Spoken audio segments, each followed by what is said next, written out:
What's up, guys? Another day, another dollar. We're just leaving work.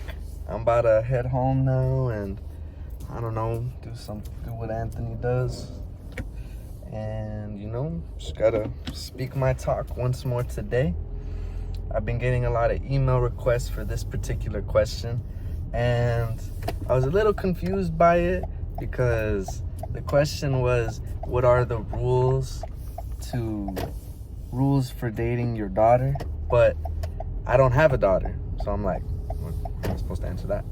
But then I was thinking to myself, wait, there's got to be more to this. So I was thinking, does it make sense to think of those rules right then and there when I will need it in the future?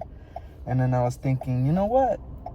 There must be some reason I've received this question. And so I came up with my 4 rules for dating my daughter that I will have in the future. However, it is important that everyone can hear this out because this is a serious matter. These are and it requires a level of understanding that involves the principles of Immanuel Kant. So I'm gonna list the 4 rules. It's gonna be 1, that whoever this partner is, right, man or woman or non-binary, this is important that they act only on that maxim that you can at the same time will to be a universal law. In other words, they must be someone that does things if they're okay with the idea of other people doing those same things. Because you don't want to have someone that's basically the human representation of if the 48 laws of power became a person, right? Somebody that's fair, someone that's not gonna be out here being a hypocrite, making decisions while at the same time disagreeing when others do the same thing. It's got to be somebody that's fair and understanding, like knows the consequences and is rather moral with their decision-making choices, because I would not like my daughter to be around someone who is a negative influence unless they support their decisions, especially if they're in the hands of other people. Number two, my daughter will not interact on a partnership level with someone that does not always treat humanity, whether in themselves or others, as an end unto itself, and never as a means only. They must always treat humanity, whether in yourself or others, as an end unto itself and never as a means only. Which means that they value the inherent, preciousness of the human soul, and they're not simply using people as tools or objects. They're somebody that, regardless of what kinds of actions or partnership agreement they may take up with my daughter, they will respect and value it as an end unto itself, never just as a means only. So that's a real important one. I'm gonna leave for y'all. But now we got to get on to the next rule.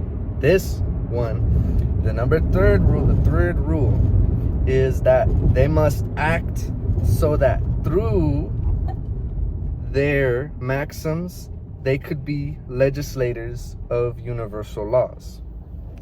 So through their behavior, they're going to be role models. They're going to be somebody, not the ideal person, because there's no such thing as perfection. However, in their choices that they make, they could be a role model for somebody else. For example, a child in the future.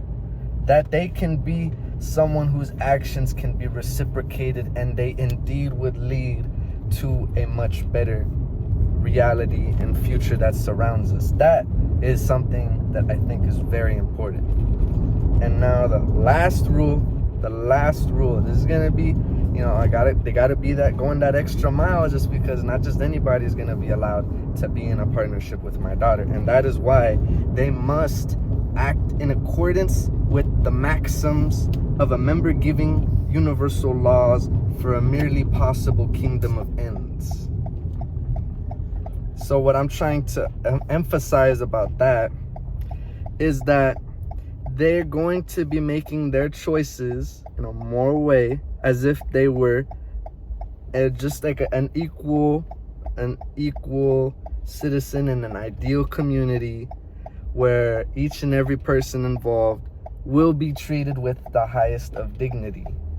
In other words, again, similar to the third rule and also to the fourth rule, that their choices are going to be above just their own desires, that it will serve to the level of a community.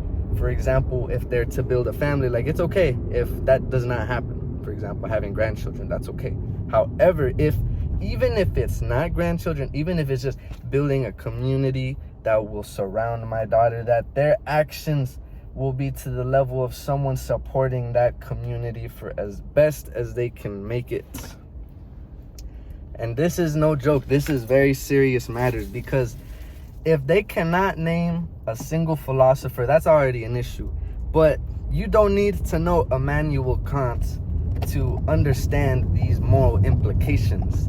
These are simply some level of actions and decision-making, rational type ideals that can better suit somebody's life and those who also reside in it, such as my daughter. And so this is going to be impervious into the development of a partnership, and it is up to whoever decides that it is worth making that time spent with my daughter, that they will use this as an exercise to practice it in their free time before they even begin such a partnership. That's all I got to say.